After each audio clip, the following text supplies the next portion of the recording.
এই ধর, যদি তোর প্রেমিকা হঠাৎ একদিন অন্য কারোর সাথে বিয়ে করে ফেলে, তখন কি করবি? অসম্ভব। আমার পিয়া এমন মেয়ে না। আমাদের সম্পর্কটা কোনো ফেসবুকের 2 দিনের লাভ রিয়্যাক্ট না, এটা আত্মার কানেকশন। লেওলার কানেকশন এখন তোকে জানু জানু করছে, আর 2 দিন পর কোনো চাকরিওয়ালা মামার সাথে পালকি চড়ে চলে যাবে। তখন তুই রুমে বসে হাত মারতে হবে, দেখে নিছো। চুপ কর, তোর মতো সিঙ্গেল মানুষ ভালোবাসার কি বুঝবে? আরে লেওরা ওইদিকে তাকা, দেখ তোর জানুর বাপ আসছে। মনে হয় শ্বশুর সাহেব নিজেই চলে আসতেছে তোকে প্রস্তাব দিতে।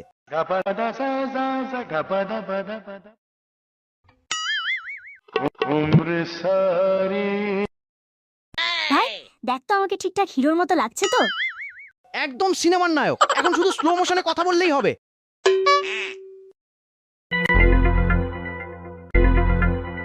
এই তোমাদের মধ্যে পচা কে? কেন কাকু, পচা কে দিয়ে কি করবেন? আরে বলোই না, একটা ভালো খবর আছে। এই যে কাকু, আমি পচা, বলুন কি বলবেন?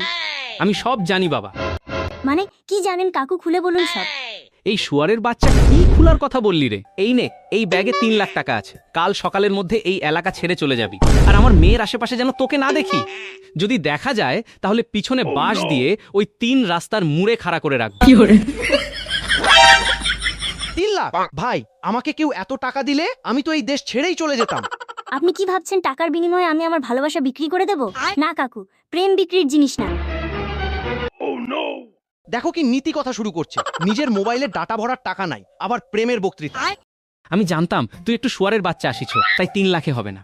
এই জন্য আমি আরো 2 লাখ বাড়িয়ে এনেছি। তোদের মতো ছেলেরা কত টাকায় রাজি হয় সেটা আমি ভালো করেই জানি। আরে লেওড়া, 5 লাখ প্রেম পরে করিস, আগে টাকা ধর। 5 লাখ টাকা পেলে আরো এরকম গার মারা বাপের মেয়ে পাবি। এই শুয়ারের বাচ্চা কি বললি রে? আর একবার বল। না কাকু, কিছু বলিনি। তুই চুপ থাক। শুনুন কাকু, আপনাদের কাছে টাকা সবকিছু হতে পারে, কিন্তু আমাদের মতো মানুষের কাছে ভালোবাসাটাই আসল।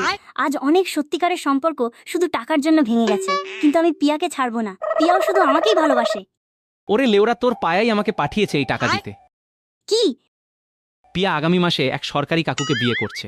ছেলের নিজস্ব গাড়ি আছে, ফ্ল্যাট আছে, বেতন লাখের উপরে। তোর মতো শুয়ারের বাচ্চা কেউ বিয়ে করতে যাবে কেন? এটা মিথ্যা। বিশ্বাস না হলে থাক। যাওয়ার সময় পিয়া শুধু বলেছে, বাবা ছেলেটাকে কিছু টাকা দিয়ে দিও, না হলে আবার আমার জন্য বসে বসে কাঁদবে।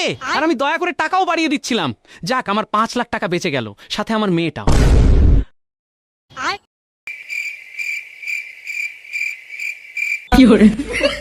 এখন তুই বসে এই গাছের পাতা চিবো লেওড়া টাকা সামনে রেখেও হিরোগিরি দেখাচ্ছে।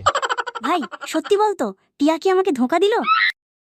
ধোঁকা না, শুধু লেওড়া তোর পিয়া এতক্ষণে সরকারি কাকুকে একটা বাচ্চাও দিয়ে ফেলছে। তুই থাক লেওড়া, আমি গেলাম। 5 লাখ টাকা জলে গেল।